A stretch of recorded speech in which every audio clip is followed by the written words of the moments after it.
Riolo avec Pierre Ducrot dans l'after jusqu'à minuit. Les questions de l'after dans 10 minutes. On se demandera si Malcolm n'en fait pas un peu trop à Bordeaux. On se demandera si Rennes joue le maintien, si Oscar Garcia à Saint-Etienne a-t-il vraiment changé les choses. Ce sera dans quelques minutes, juste avant les drôles de dames. On retourne avant la vie tranchée de Pierre Ducrot au Havre, au stade Océane, pour retrouver Christophe Lécuyer, les Havrais qui mènent toujours face à Lorient. Ouais, et à 4 minutes maintenant de la fin du match, mais en tout cas on assiste vraiment à un match très sympa ce soir. 5 buts à la clé, 4 buts marqués hors surface, vraiment des jolis buts, du spectacle, du suspense. Et pour le moment, eh bien, c'est le Havre qui tient le bon bout, le Havre qui réaliserait une belle opération en cas de succès ce soir, en passant même devant son adversaire du soir. 3-2, donc toujours pour les Havrais, à un petit peu moins de 4 minutes maintenant du coup de sifflet final. Merci Christophe, on y va pour la vie tranchée de Pierre Ducrot.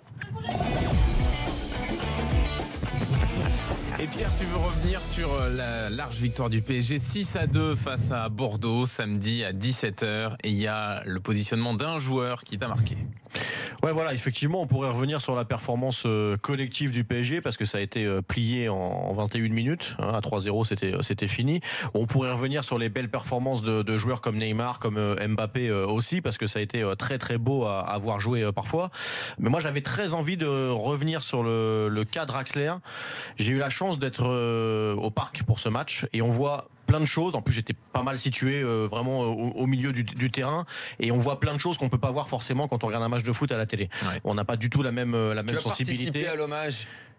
Oui, Francis Borrelli, le grand président. Pas la marche qui a été de la porte d'Auteuil jusqu'au stade. C'était juste ce que j'avais envie de dire. Non, ouais, c'était émouvant d'ailleurs. C'était émouvant. Je crois qu'il y a eu un petit couac d'ailleurs aussi avec la famille de Monsieur Borelli. Je crois qu'il y avait un truc prévu qui n'a pas pu avoir lieu, etc. Je crois qu'il y a eu un petit couac. Pas très grave. L'hommage était quand même réussi, beau et repris en cœur régulièrement pendant le match par les deux virages. Donc c'était bien. Et donc du stade, ceci dit, tu as pu étudier le positionnement de Draxler. J'ai vu plein de choses que Draxler a fait et bien fait. Alors certaines visibles par tous forcément, et puis d'autres un peu plus dissimulées mais tellement importantes. En premier, son placement défensif à la perte du ballon. À chaque fois, il l'a fait super intelligemment. Alors on rappelle, hein, on était dans un 4-2-3-1 parce que Draxler était pas milieu gauche comme beaucoup ont voulu le dire. Justement, c'est ça moi que je voulais vraiment savoir. On n'était pas dans un triangle ouvert. Non, t'étais plus dans un système parce où, que souvent, je l'ai vu assez bas, moi. Il était devant Verratti et Rabiot. Alors parfois, t'as raison, il revenait aussi bas que Rabiot, aussi bas que Verratti sur certaines phases. C'est ce qu'on peut d'ailleurs lui douer. Toi, tu l'as vu, Daniel, dans un 4-3-3 classique, traditionnel. Plutôt relayeur côté gauche, ouais, effectivement, dans un triangle ouvert. Et qui c'est que t'aurais vu devant la défense en permanence? Plutôt Rabiot. Ouais. Moi je pense pas. Honnêtement, j'ai vu plein de situations, et si je te dis ça, c'est aussi parce que j'ai été vérifié sur certains sites où t'as le positionnement du joueur préférentiel pendant le match, etc. Ouais. Il était côté gauche un tout petit peu, mais vraiment plus haut que Rabiot et que Verratti. Et moi j'ai l'impression que ce triangle il était quand même inversé avec deux vrais 6 et Draxler devant lui. Ce qui l'a pas empêché effectivement, et c'est ce que je disais, ce que j'avais relevé en premier, à très très bien défendre. Il y en a très peu qui le font au Paris Saint-Germain. Il y a Cavani qui fait beaucoup d'efforts défensifs, mais il peut pas le faire tout le temps. Neymar et Mbappé le font pas de la même manière, même s'ils l'ont fait assez régulièrement dans leur couloir, mais ils le font plus haut. Et le fait que Draxler vienne se repositionner presque de façon naturelle, comme s'il en avait l'habitude, dans ce milieu de terrain à 3, a comblé pas mal d'espace face à Bordeaux.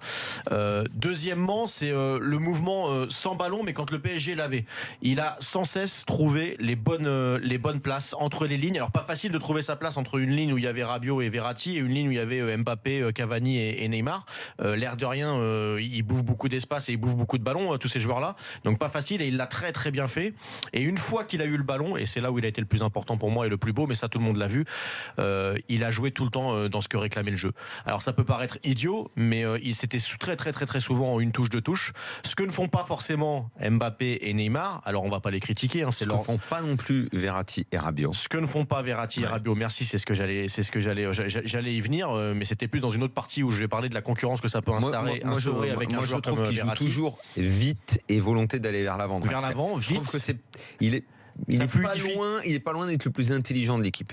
Merci. J'ai envie de te faire lire mon petit résumé. Il y a le mot intelligence qui revient 4 fois. Qui revient 4 fois parce que non, mais c'est vrai, parce qu'il a sans cesse fait preuve de fluidité, d'intelligence, toujours dans le tempo de ce que réclamait le jeu. Et j'en reviens à Neymar et Mbappé qui sont fabuleux, qui sont bourrés de talent, qui sont des artistes, mais qui rajoutent énormément de touches dans le jeu. Et parfois, pour un joueur comme Cavani devant par exemple, pour d'autres joueurs et dans la fluidité du jeu parisien. Pour Cavani, ça mériterait que ça aille un peu plus vite. C'est essentiel parfois d'aller un peu plus vite, ou en tout cas qu'il y ait quelqu'un qui fluidifie ce jeu et qui gagne en vitesse. Il a été à chaque fois que le jeu parisien, alors les rares fois les Bordelais ont eu le ballon un peu plus haut sur le terrain et que ça a été récupéré, c'est lui qui a été très vite vers l'avant. Et c'est lui qui a permis beaucoup de comptes, qui a permis le but aussi de Mbappé quand il intercepte ce ballon et qui va très vite vers l'avant en trois touches. Une question bête. Il est complètement ambidextre, Draxler, ou il est droitier, gaucher? Parce qu'il utilise les deux. Alors je crois qu'il a un pied fort quand même. Surtout droitier. C'est le droit. C'est le droit, mais il peut utiliser les deux pieds. On l'a vu sur la volée. Et il évolue souvent côté gauche parce qu'on lui donne, en gros, son idée c'est un peu de rentrer à l'intérieur. Mais dans un milieu à 3, si tant est qu'il puisse jouer justement en triangle ouvert, il pourrait également jouer, être le pendant de Rabiot côté droit, c'est-à-dire aller de l'autre côté. C'était mon dernier point. À la place de Verratti, qui pour le coup, là maintenant, moi je trouve complètement dépassé dans le jeu. Alors, moi je suis absolument d'accord. Draxler, j'aime beaucoup, intelligence de jeu, rapidité d'exécution. Il faut voir si j'ai l'impression en tout cas qu'Emery est dans une multitude d'essais. Ouais, mais et c'est très bien parce que pendant qu'il fait les essais, ça gagne en même temps, donc ça lui enlève de la pression. Il peut essayer des choses, il peut essayer différents systèmes. Mais tu sais quoi, dans ce positionnement-là qu'avait Draxler, il pourra pas essayer un Di Maria par exemple. C'est fini. Pour Di Maria, à ce poste-là, c'est impossible. C'est compliqué. Parce que lui est dans le même style de jeu un peu que Neymar, que Mbappé. Il multiplie les touches, il a besoin de porter le ballon. Donc là, tu nous dis que tu as été convaincu par ce positionnement de Draxler. Ouais. Tu nous as dit pointe haute, donc dans un 4-2-3-1. Mais attends, il y a quelques semaines. Angle ouvert, je l'imagine. Oui, moi aussi. Et c'était mon dernier point en fait. Alors, vas-y. Non, mais parce qu'il y a quelques semaines, tu nous as dit, moi j'y crois pas au 4-2-3-1. Je pense que dans les gros matchs, ce sera le 4-3-3. Exactement. Et comme je vais essayer d'être un peu logique avec moi et avec mes idées, justement, c'était mon dernier point et j'allais y venir. On verra pas le PSG pour moi dans les gros matchs dans ce système-là en 4-2-3-1.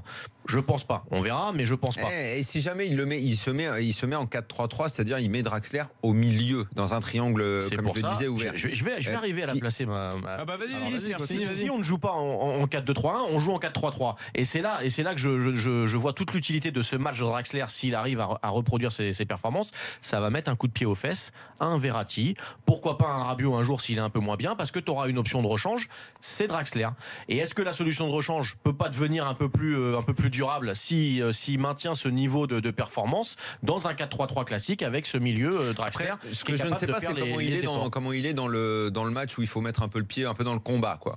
C'est un joueur élégant et tout. Il y a des matchs où tu es un peu mis sous pression. Il faut un peu mettre, il faut un peu envoyer. Après, il s'en sort. Moi, je pense. Mais sa qualité de jeu long, de jeu court, parce qu'en jeu long, il est bon. Donc, même s'il devait reculer, et là, forcément, on a pensé, analogie allemande, pardonnez-moi, mais Toni Kroos est un 10 à la base. Ouais. En gamin, c'était un 10. Moi, la première fois que je l'ai vu jouer avec les U17 allemands, c'est un 10, Toni Kroos, et il a reculé.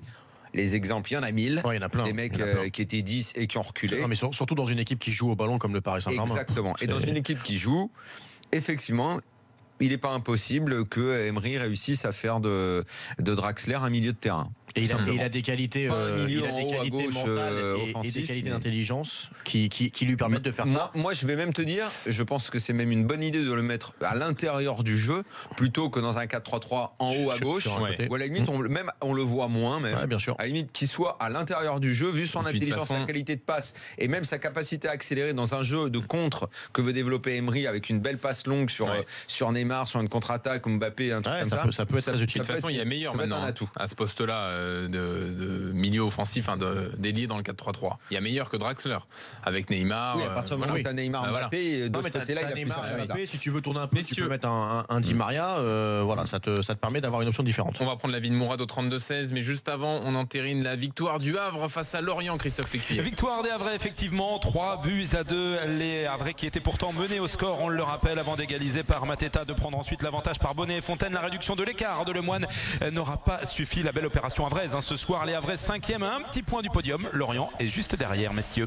Très bien, merci Christophe. Il marque Mateta quand même en Ligue 2. Le Lyonnais. Mais bien sûr. Mais il est toujours Lyonnais. Prêté. Ah, il est prêté. Oui, il est prêté. Si je me trompe pas. Ah d'accord. J'ai un doute, mais je te fais confiance. Il me semble qu'il a été Christophe, t'as ça? Oui, pour moi, il est prêté aussi par l'Olympique Lyonnais. C'est ça. Vous faites il est monsieur. Donc il est prêté, il marque en Ligue 2. Voilà. Bon, il a joué un match l'année dernière avec Lyon. Franchement, j'en sais rien. Non, je crois pas. Je crois pas. Il a dû rentrer peut-être une fois. Bon. Mourad est avec nous au 32-16. On revient sur la vie tranchée de Pierre. Salut Mourad. Salut, bonsoir. bonsoir Daniel, bonsoir tout le monde. Salut Mourad. Salut. Bon, Draxler, c'est une vraie solution dans un milieu à 3 ou en pointe haute, comme on disait tout à l'heure? Bon, dans un milieu à 3, je le vois bien sur un 4-3-3 comme on l'a vu lors du dernier match. Draxler, c'est un des joueurs du loft, des possibles bannis du fair play financier. On parle de Lucas Pastore, Di Maria, Draxler qui joue sous pression depuis un mois, depuis qu'on annonce qu'il faut vendre des joueurs. Donc moi je pense que Draxler en 10, ça peut être une très très bonne solution. Il peut dépanner sur les côtés, mais en 10, bon, là la facilité pour nous, parce que son dernier match il a joué en 10, alors ça y est, tout le monde veut le voir en 10, on réagit à chaud, prendre un peu de recul, il peut jouer sur les 3 postes, dépanner un peu partout, mais je pense que pour lui l'idée, c'est de dire voilà, il y a 2 des 4 joueurs que j'ai cités qui doivent partir à cause du fair play financier à terme. Il faut vite que je fasse mes preuves. Ça peut être lui, ça peut être Di Maria, Lucas, lui, il a disparu, c'est terminé. Ouais, on n'y croit plus. Ouais. Mais Mourad, vous croyez que les joueurs jouent en pensant à ça? Ah, ça lui occupe un peu l'esprit. Non mais là Draxler, son objectif là maintenant, c'est comme titulaire. C'est juste de se dire qu'au PSG il a sa place. Moi je pense que c'est de remplir le rôle qu'on lui fixe à chaque fois pour être le premier remplaçant. Non mais Pierre, de toute façon, je veux bien, il y a le 11. Il y a un premier petit cercle autour, on va dire, c'est le 13-14. C'est ça. Et après, il y a l'autre cercle, c'est quand tu es dans les 17-18 joueurs qui seront. Quand tu es dans les 13-14, tu penses à jouer. 13-14. Ouais, c'est Kimpembe, c'est Draxler maintenant. C'est que tu vas beaucoup jouer. Voilà, c'est Kimpembe, c'est Draxler. C'est Meunier qui a réussi à se mettre là-dedans. Et Berchis qui a l'air de tourner avec Kurzawa. Ouais. Donc on est à 11 plus 4, on est à 15 là. Voilà. Ça c'est le premier cercle. Di Maria cherche à revenir dans ce premier petit cercle là. Et après derrière il y a les autres. Lucas n'est plus du tout là-dedans. Pastore est sorti par la force des choses puisqu'il est toujours blessé. Voilà. Donc le 4e cercle après c'est Ben Arfa. C'est un cercle lui tout seul. C'est autre cercle là. C'est autre chose. C'est autre chose. Pauvre. Voilà. Mais il est clair que être dans les 15 dans une équipe qui a autant à jouer et qui a autant d'objectifs, t'es royal quoi. Tu fais tes 25 matchs dans l'année. Là, on compte sur toi, tu vas rentrer, tu vas faire des matchs, tu vas être là, c'est sûr. On a coupé Mourad. Oui, mais Mourad, la connexion n'était pas extraordinaire. Alors on va tenter une dernière fois de te donner la parole. Qu'est-ce que tu veux rajouter? On est vraiment pas extraordinaire. Pas extraordinaire à connexion bidon. Exactement. Donc on en reste là. Merci Mourad d'être venu au 32-16. Si on t'embrasse quand même si le téléphone ne marche pas. Bien sûr, on l'embrasse. Pense à changer de téléphone éventuellement. Exactement. Ou d'opérateur. Ou de déménager dans un endroit où ça capte un peu mieux peut-être. Ouais. C'est l'autre option. C'est vrai. Dans un instant, les questions de l'after du lundi pour aborder tout ce qu'on n'a pas pu aborder depuis 22h et qui s'est déroulé ce week-end. À tout de suite.